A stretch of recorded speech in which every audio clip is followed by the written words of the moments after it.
तो ये हिंसा और आगजनी आप देख रहे हैं, लोगों की गाड़ियां खड़ी थी, उन गाड़ियों में आग लगा दी है सैलरी बढ़ाने की मांग को लेकर कि सैलरी बढ़ाओ, हमारी फैक्ट्री में, हमारे ऑफिस में ठीक से नियम नहीं है। पुलिस की वैन आप देख रहे हैं, उत्तर प्रदेश पुलिस की वैन को पलटा दिया। बंदों में आक्रोश है, बिना वार्निंग के लाठी चार्ज करने पे जनता में आक्रोश है, तो पुलिस की गाड़ी को मतलब पलटने की संभावना है। पुलिस के लाठी चार्ज करने पे बंदों में आक्रोश है, बिना वार्निंग के लाठी चार्ज करने पे जनता में आक्रोश है, तो पुलिस की गाड़ी को मतलब पलटने की संभावना। और जब हालात ऐसे हो गए तो मौके पर पुलिस पहुंची, पत्थरबाजी करने लगे लोग और पुलिस ने फिर आंसू गैस के गोले दागे, लाठियां चलाई।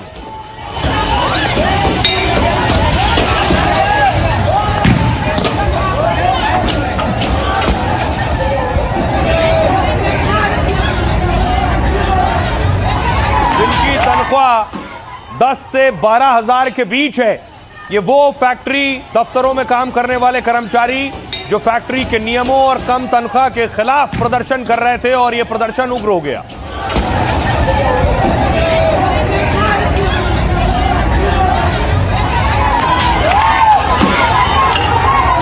देख रहे हैं, पत्थरबाजी हुई, पुलिस भी एक तरफ भागी है। उसके बाद देखिए पुलिस की जीप खड़ी थी, पुलिस की जीप को पलटा दिया है उपद्रवी जो प्रदर्शन के नाम पर उपद्रव कर रहे थे।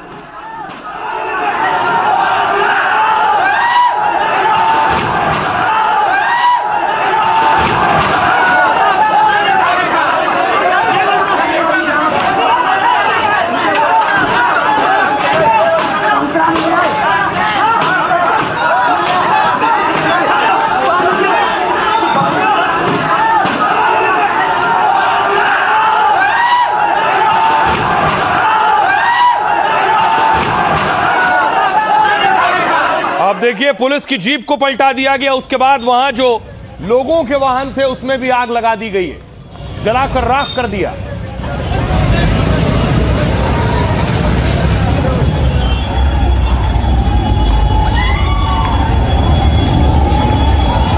सवाल यह है, प्रदर्शन के नाम पर उपद्रव, और अगर सैलरी बढ़वाना था या नियम ठीक कराने थे, उसकी जगह लोगों को परेशान करना, गाड़ियों में आग लगाना, पत्थरबाजी करना, यह सिर्फ उपद्रव है। और अगली तस्वीर आपको दिखाऊं, किसी ने उस वक्त छत से वीडियो बनाया है, नीचे उपद्रवी पत्थर चला रहे थे, गाड़ियां फूंक रहे थे। भैया जी यहाँ पर फायर की गाड़ी आई है, उस पर पे भी अद्धे रोड़े बरसा दिए और फायर की गाड़ी भी भाग गई। यहाँ पर अब खड़ा नहीं होया जा रहा है, यहाँ पे धुएं में कुछ नहीं दिखाई दे रहा है और गाड़ी फट रही हैं।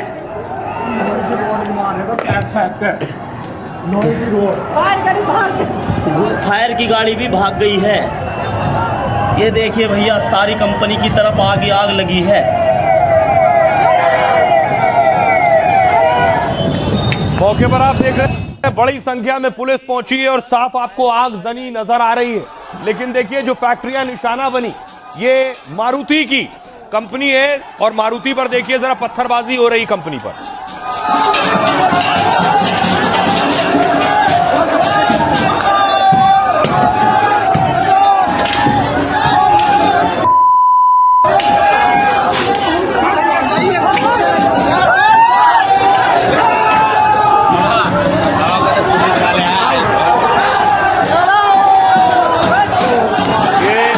सारी पत्थरबाजी तनख्वाह बढ़ाने के नाम पर, सैलरी बढ़ाने के नाम पर हो रही है। उसके बाद नोएडा का सेक्टर 63 है, वहां देखिए जरा आग लगा दी है, कंपनी के बाहर ही आगजनी हुई, गाड़ियां फूंक दी गई है मारुति की।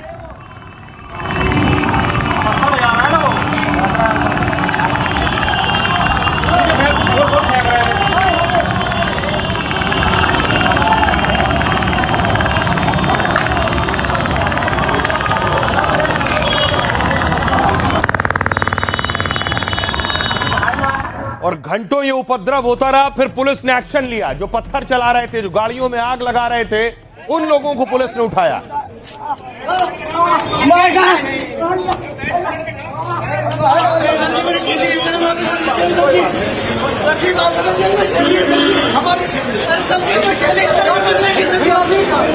हमारे शरीर कहाँ अंदर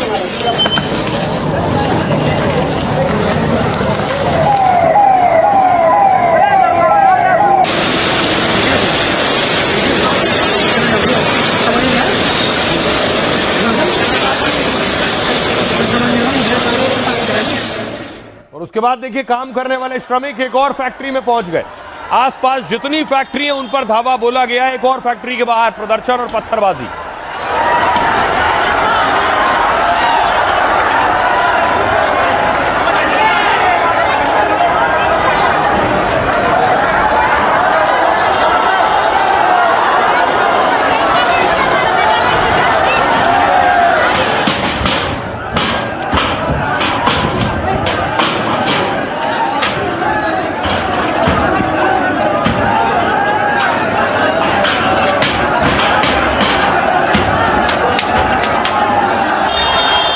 और ये लाडंडे पत्थर चलने के बाद देखिए जरा उस कंपनी की हालत। अंदर सब कुछ कांच कांच नजर आ रहा है। गाड़ी के शीशे तोड़ दिए। ऊपर इमारत देखिए, इमारत पे जो पत्थरबाजी हुई उसमें इमारत को नुकसान पहुंचा है। 50 कंपनियों में तोड़फोड़ का दावा है।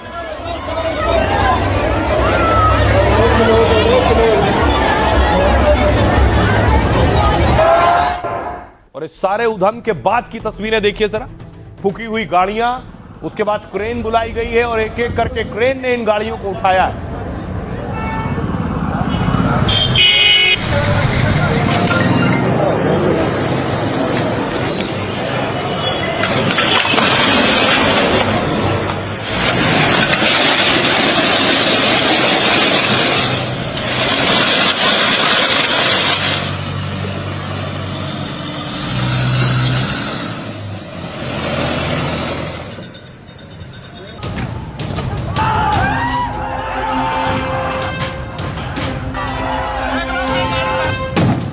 पगार बढ़ाने की मांग को लेकर दिल्ली से सटे नोएडा में अचानक बवाल हो गया।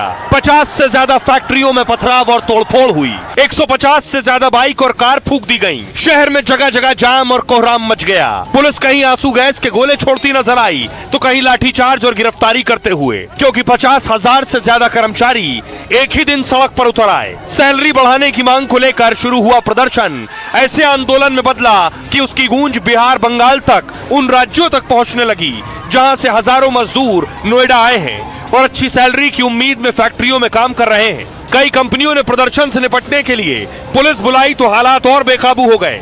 कर्मचारियों ने पथराव कर दिया, पुलिस की गाड़ी पलट दी और ऐलान कर दिया कि जब तक मांगे नहीं मानी जाती वो रुकेंगे नहीं। ये गुस्सा है उन मजदूरों का जो पिछले कई दिनों से नोएडा के अंदर प्रोटेस्ट कर रहे थे। सेक्टर 63 में मारुति का शोरूम है। 1, 2, 3 इन गाड़ियों में आग लगाई गई। उससे पहले कुछ गाड़ियां खड़ी हैं जो यहाँ पर रिपेयर होने के लिए आई थी, उनके शीशे तोड़ दिए गए। और ये जो गार्ड रूम आप यहाँ पर देख रहे हैं, इसके अंदर करीब 1:45 के आसपास वो मजदूर घुसे। उन्होंने पहले गाड़ियों में आगजनी की और उसके बाद इस गार्ड रूम को आग के हवाले कर दिया। 1, 2, 3, 4 ये मोटर बाइक्स, स्कूटर्स जो खड़े हुए थे उन्हें भी स्वाहा कर दिया गया। ये शीशे पूरे टूटे हुए हैं। मेरे पीछे आप वो देखेंगे सीसीटीवी टूटा हुआ है। दीवार जो बाकी शीशे की है उसके ऊपर लगातार पथराव हुआ है। अब आइए आपको बताऊं ये आग क्यों लगाई गई, ये गाड़ियां क्यों फूंक दी गई और लोग क्यों प्रदर्शन कर रहे थे। दिल्ली से सटे नोएडा में हजारों कर्मचारी सड़क पर उतर आए। सैलरी बढ़ाने की मांग से शुरू हुआ प्रदर्शन आगजनी और हंगामे में बदल गया। प्रदर्शन कर रहे ज्यादातर कर्मचारी वो हैं जिनकी सैलरी 15,000 रुपए तक है। इनकी मांग यह है कि दूसरे राज्यों के कर्मचारी मजदूरों की तरह इनकी सैलरी भी बढ़ाई जाए। कर्मचारी कह रहे हैं इन्हें हफ्ते में 1 दिन ऑफ और छुट्टी जरूर दी जाए। यानी इनका कहना है इन्हें 1 दिन भी छुट्टी नहीं मिलती है। छुट्टी पर काम कराया जाता है तो उस दिन का दोगुना भुगतान किया जाए। हर महीने की 10 तारीख तक सैलरी मिल जाए और सैलरी स्लिप भी दी जाए। 8 घंटे का नियम है लेकिन कंपनी ओवरटाइम कराती है पर पैसे नहीं देती है। ओवरटाइम और बोनस के नियम बने और सीधे अकाउंट में पैसे मिले। वैसे नोएडा समेत देश के लाखों कर्मचारी अक्सर ऐसी मांग करते हैं। एक रिपोर्ट के मुताबिक देश में छोटे कर्मचारियों की तादाद है 60% के आसपास। मतलब 60% कर्मचारी और श्रमिकों की सैलरी 15,000 रुपए से कम। यानी बवाल नोएडा में हुआ पर आवाज देश के आधे से ज्यादा कर्मचारियों की है। यूपी में नोएडा कारोबार और फैक्ट्रियों का बड़ा केंद्र है, दिल्ली से सटा हुआ है। यूपी में सबसे ज्यादा करीब 11,000 फैक्ट्रियां अकेले नोएडा में, इसलिए बंगाल से बिहार और मध्य प्रदेश से राजस्थान तक के मजदूर यहां आते हैं। बनारस से आए, बनारस से बलिया और लखनऊ से ललितपुर लखीमपुर के मजदूर भी नोएडा में काम करते हैं, इस उम्मीद से कि नोएडा में काम करेंगे तो अच्छे पैसे मिलेंगे, सुविधाएं मिलेंगी। छोटे शहरों और गांव में 15,000 रुपए की सैलरी से गुजारा चल जाता है, लेकिन नोएडा जैसे बड़े मॉल मेट्रो वाले शहर में गुजारा मुश्किल है इतने पैसों में। आपको बताऊं, जो नोएडा में प्रोटेस्ट हो रहा था, ये चिंगारी पहुंच गई पलवल तक। ये तस्वीर आप देख रहे हैं, पलवल में भी कर्मचारी सड़कों पर उतर आए कम तनख्वाह की वजह से।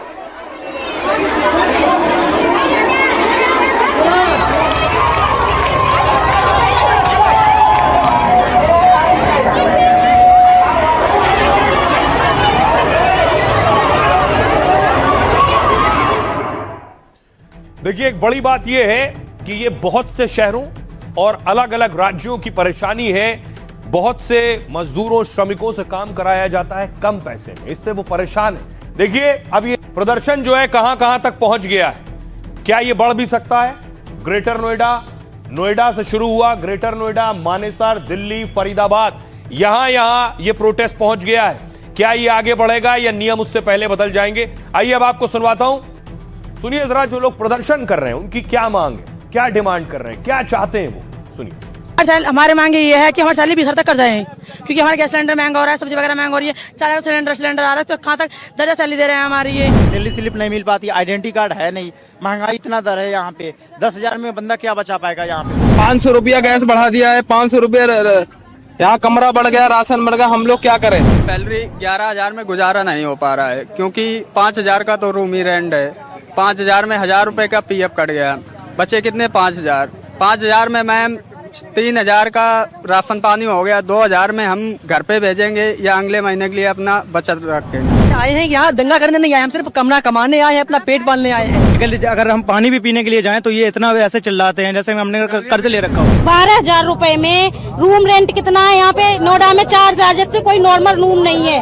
बच्चों की पढ़ाई, ये पढ़ाई में सिंगल मदर हूँ, मैं कितना क्या करूँगी यहाँ पे? 8,000 रुपए आता है, जिनकी 12,000 है उनके आते हैं 10,600 कुछ पैसे। अब बताओ उसमें हम क्या करेंगे? गैस नहीं है हमारे घर में, बच्चे छोटे छोटे हैं, उसमें क्या खिलाएंगे हम, बताओ। 6 साल हो गए मेरे को भी यहाँ पे, ना परमानेंट करते हैं और ना ही सैलरी बढ़ाते हैं। इस सरकार ने 1 अप्रैल से सैलरी बढ़ा दी है, हमारी सैलरी अभी तक नहीं बढ़ी। हमें जो भी सैलरी मिल रही है वो 10,000 रुपए अभी तक मिल रही है, अब वो भी 8 घंटे की है। लेकिन काम हमें 8 घंटे नहीं करना पड़ता, कभी 12 घंटे 16 घंटे जबरदस्ती रुकवाते हैं। को लेकर प्रदर्शन कर रहे हैं। हम लोगों की रिक्वायरमेंट है कि 20,000 रुपए महीने सैलरी होनी चाहिए। 10,000 रुपए में कोई गुजारा नहीं है। 500 रुपए लीटर गैस मिल रही है, 5,500 रुपए, 6,000 रुपए महीने का किराया मिलता है, उसमें कुछ नहीं बचता है। कंपनी हर साल में 29 रुपए बढ़ाती है, उससे ज्यादा कैंटीन का खर्चा बढ़ जाता है। भाई नहीं होती यहाँ पे, काम करने कहते भगा देते हैं। 5 साल हो गए, 12,000 रुपए सैलरी हमारी। ओवर टाइम 30 दिन से डिवाइड करते हैं, जबकि 26 दिन से होना चाहिए। अगर कुछ बढ़ाने की बोले तो एक बंदे को टारगेट के उसे बाहर कर दिया जाता है, किसी की यहाँ सुनते ना। 50,000 सैलरी मिलता है, वो भी 200 का केजी तेल खरीदता है ना, हम भी उसी मार्केट में मार्केटिंग करने जाते हैं। फिर उन लोग का 50,000 में नहीं होता, हमारा 10,000 में कैसे हो जाएगा गुजारा? सैलरी में क्या होगा? 4,500 रूम के दे रहा, राशन के दे रहा, बच्चे के पढ़ाएंगे लिखाएंगे, क्या होगा? प्रोडक्शन बराबर ले रहे हैं, फैली की कोई वो ना है, और ज्यादा कुछ बोल रहे हैं तो कहीं बोल रहे गेट पास ले लो, रिजाइन दे दो, चले जाओ, ये कोई मतलब है? अब आप उनको सुन रहे थे जिनकी तनख्वाह 10,000, 12,000, 15,000 है। इनकी बात और मांग जायज है। नोएडा में रहते हैं, सोचिए नोएडा में रहने वाले के लिए 10,000, 12,000 रुपए कमाकर कैसे उसका खर्च चलेगा। मोटा मोटा अगर आप अंदाजा लगाएं, श्रमिक, मजदूर, कर्मचारी काम करता है, अगर उसकी तनख्वाह है 12 से 15,000 रुपए, तो नोएडा में रहने के लिए उसे 4 से 6,000 रुपए एक रूम घर लेने में खर्च करना पड़ता है। 4 से 6,000 रुपए 12,000 में निकल गए। उसके बाद खाना और बिजली का बिल 4 से 5,000 रुपए नोएडा में जो रहता है। मानिए 10,000 तो खर्च हो गए ऐसे ही, बचे 2,000, 3,000, 1,500 रुपए कमरे से फैक्ट्री का किराया, आना जाना, इसमें खर्च हो जाता है, कहीं और जाना। उसके ऊपर दवा, जरूरी चीज का खर्च 1,000 रुपए, 13-14,000 रुपए यही हो गए। मोबाइल का खर्च भी 500 रुपए जोड़ लीजिए, यानी आमदनी से ज्यादा कई बार खर्च होता है। और कुल खर्च 12 से 14 हजार रुपए हो गए। उसके पास अगर वो 15 हजार भी कमाता है तब भी शायद मुश्किल से ही 1 या 2 हजार रुपए बच पाते हैं। इस स्थिति में रहने को मजबूर हैं कर्मचारी। अगर ये अपनी तनख्वाह बढ़ाए जाने की मांग कर रहे हैं, नियमों में बदलाव की मांग कर रहे हैं, तो इनकी मांग जायज है। आइए अब आपको दिखाऊं तस्वीरें। जब ये उपद्रव हो रहा था, हंगामा हो रहा था, तब डीजीपी और अमिताभ यश को आप देख रहे हैं कंट्रोल रूम में, वो देख रहे थे कि ये सारा हंगामा हो रहा है। यानी ये खबर सीएम तक पहुंच चुकी थी, पुलिस प्रशासन तक पहुंच चुकी थी कि ये आगजनी हुई है, सड़कों पर तोड़फोड़ हुई है। उसके बाद पुलिस एक्शन में आई, मौके पर पहुंची, श्रमिकों को समझाने की कोशिश की, पुलिस ने अनाउंसमेंट शुरू किया। कारखाना प्रबंधक के मध्य हुई वार्ता में निम्न बिंदुओं पर सहमति बनी है, जिसका पालन तत्काल प्रभाव से सुनिश्चित किया जा रहा है। नंबर 1, अनावश्यक किसी भी श्रमिक को सेवा से नहीं निकाला जाएगा। दूसरा, ओवर टाइम का भुगतान दुगनी दर से किया जाएगा, उसमें कोई कटौती नहीं की जाएगी। तीसरा, सभी श्रमिकों को नियमानुसार बोनस का भुगतान अधिकतम 30 नवंबर तक खाते में किया जाएगा। चौथा है, प्रत्येक कारखाने में कार्यस्थल पर यौन उत्पीड़न संबंधी रोकथाम संबंधी समिति गठित की जाएगी, जिसकी अध्यक्ष उसी कारखाने की एक महिला होगी। शिकायत पेटिका स्थापित की जाएगी तथा श्रमिकों के साथ सम्मानजनक व्यवहार सुनिश्चित किया जाएगा। प्रत्येक श्रमिक का वेतन प्रत्येक माह की अधिकतम 10 तारीख के अंदर एक मुश्त भुगतान किया जाएगा। 10 तारीख लेटेस्ट है, इसके बाद कोई लेट नहीं होगा, मतलब इसके अंदर ही 10 तारीख के अंदर आपको वेतन का भुगतान कर दिया जाएगा। कारखाना प्रबंधक के ये सारी तस्वीरें सीएम योगी आदित्यनाथ देख रहे थे। सरकार ने फौरन एक्शन लिया है अपने स्तर पर। क्या किया है? नोएडा में मजदूरों के प्रदर्शन और बवाल को लेकर सीएम योगी एक्शन में। सीएम योगी ने कहा, हमारी सरकार श्रमिकों के साथ में है, लेकिन औद्योगिक अशांति पैदा करने वाले लोगों से सावधान रहें। विकास को रोकने के लिए कुछ लोग अशांति की साजिश रच रहे हैं। यूपी में कानून को हाथ में लेने वालों पर कड़ी कार्रवाई की जाएगी। डीजीपी राजीव कृष्ण और एडीजी अमिताभ यश कंट्रोल रूम से नजर रख रहे हैं। नोएडा के कुछ इलाकों में आरएएफ और पीएसी की तैनाती की गई है। अफवाह फैलाने और प्रदर्शन भड़काने के आरोप में एफआईआर दर्ज की गई है। मजदूरों के हितों की रक्षा के लिए एक हाई लेवल कमेटी बनाई गई है। इस कमेटी में औद्योगिक विकास आयुक्त और श्रम विभाग के सचिव होंगे। श्रमिक संगठन के 5 और उद्यमी संघ के 3 सदस्य इस कमेटी में होंगे। हाई लेवल कमेटी प्रदर्शनकारियों से बात करने के लिए नोएडा पहुंच गई है। योगी के निर्देश पर प्रशासन ने कर्मचारियों की मांग मानने का आश्वासन दिया है और कहा, मजदूरों को ओवरटाइम का भुगतान दोगुनी दर से किया जाएगा। हर मजदूर को हफ्ते में 1 छुट्टी जरूर दी जाएगी। रविवार को काम कराने पर 2 गुना पेमेंट करना होगा और हर कामगार को सैलरी एक मुश्त 10 तारीख के अंदर मिल जाएगी और उन्हें सैलरी स्लिप भी अनिवार्य रूप से दी जाएगी। बोनस का भुगतान 30 नवंबर तक बैंक खातों में किया जाएगा। फैक्ट्रियों के बाहर सीसीटीवी कैमरे चालू हालत में रहेंगे। फैक्ट्रियों में महिला कामगारों की सुरक्षा का खास ध्यान रखा जाएगा। यौन उत्पीड़न रोकने के लिए समिति बनेगी यहां और शिकायत पेटी रखी जाएगी। ये सारे निर्देश सीएम ने दिए। सुनिए जरा, अब इस पर सियासत भी हो रही है, सियासतदान सवाल भी उठा रहे हैं। अखिलेश यादव क्या कह रहे हैं, सुनिए। बड़े पैमाने पे मजदूर अपनी मांग पहले से करते रहे हैं। पूरी जिम्मेदारी प्रशासन की है, सरकार की है, और सरकार की इसमें कमी ये है कि जब मजदूर अपनी मांग को लेकर के आए तो सरकार ने सुनवाई क्यों नहीं की। एक तरफ तो सरकार निवेश की बात कर रही है, वहीं मजदूरों के साथ अन्याय कर रही है। और निवेश अगर आएगा और मजदूर नहीं होंगे तो कारखाने कैसे चलेंगे। औद्योगिक अशांति पैदा करने वाले लोगों से सावधान रहे। मैं सभी उद्योग उद्यमियों से भी इस बारे में अपील करूंगा, वे श्रमिकों के साथ, कार्मिकों के साथ सीधे संवाद करें। हमारी सरकार तो श्रमिकों के साथ में है, उद्यमी को सुरक्षा देगी और हर श्रमिक को संरक्षण भी देगी, उनका उचित मानदेय देगी। हमने ऑलरेडी गत वर्ष ही कारपोरेशन गठित कर दिया है और गठित कारपोरेशन के माध्यम से इसी महीने उसकी सिफारिश लागू होने वाली है। हर कोई व्यक्ति परेशान है और श्रमिक जो अपना घर चलाने के लिए मेहनत कर रहा है वो मजबूरी में सड़कों पे आता है। जरूर उसके पास इतना समय नहीं कि वो बेमतलब के लिए सड़कों पे आ जाए। जहाँ पर भी लोग बात करते हैं हक अधिकार की, ये सरकार पूरी तरीके से प्रताड़ित कर रही है। और आप देख सकते हैं महंगाइयाँ बढ़ाते जा रहे हो, पूरी तरीके से गैस का सिलेंडर महंगा कर दिया, खाने के सामान महंगे कर दिए, लोग स्कूल में आज बच्चों के एडमिशन करा रहे हैं, इस समय उनको फीस जमा करनी, स्कूल कॉलेज पूरी तरीके से आपने बर्बाद कर दिया। वो फीस कहाँ से लाएंगे? जो भी समस्याएं श्रमिकों की हैं उस पर सरकार संज्ञान लेगी और श्रमिकों से मैं अपील करता हूं कि वो आंदोलन का रास्ता छोड़कर शासन और प्रशासन के साथ बैठ के बात करें। निश्चित योगी जी की सरकार में किसी के साथ अन्याय नहीं होगा। अब देखिए, इस प्रदर्शन के दौरान बहुत से आम लोग परेशान हुए जो नोएडा, गाजियाबाद और एक्सप्रेसवे का इस्तेमाल करते हैं। सारे रूट पर लंबा जाम था, मिनटों का सफर घंटों में बदल गया था।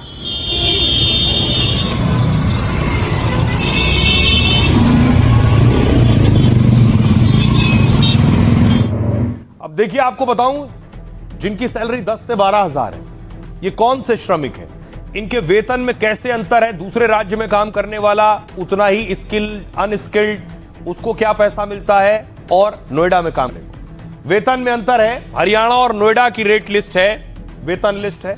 जो अकुशल श्रमिक है, यानी कुशल नहीं है, अकुशल है, उसे 15,222 हरियाणा में मिलते हैं। नोएडा में लगभग 11,313 रुपए मिलते हैं। अर्ध कुशल, आधा कुशल मानिए श्रमिक है, 16,780 हरियाणा में मिलते हैं और नोएडा में 13,940 मिलते हैं। कुशल श्रमिक, जिसे स्किल्ड लेबर भी कहते हैं, वो 18,500 मिलते हैं उसे, नीचे आप देख रहे हैं, और 15,000 रुपए नोएडा में मिलते हैं स्किल्ड लेबर को।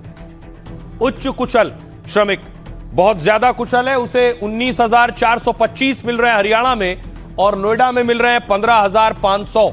यानी ये जो तनख्वाह का गैप है ये ज्यादा है, इसलिए इनकी मांग है हमारी तनख्वाह, हमारी सैलरी भी इतनी की जाए जितनी बाकी राज्यों में है। अब सवाल यह है, कामगारों पर सैलरी के नियम क्या कुछ हैं, ये आपको बताता हूं। दरअसल केंद्र ने कामगारों के लिए कम से कम मजदूरी के नियम बनाए हैं।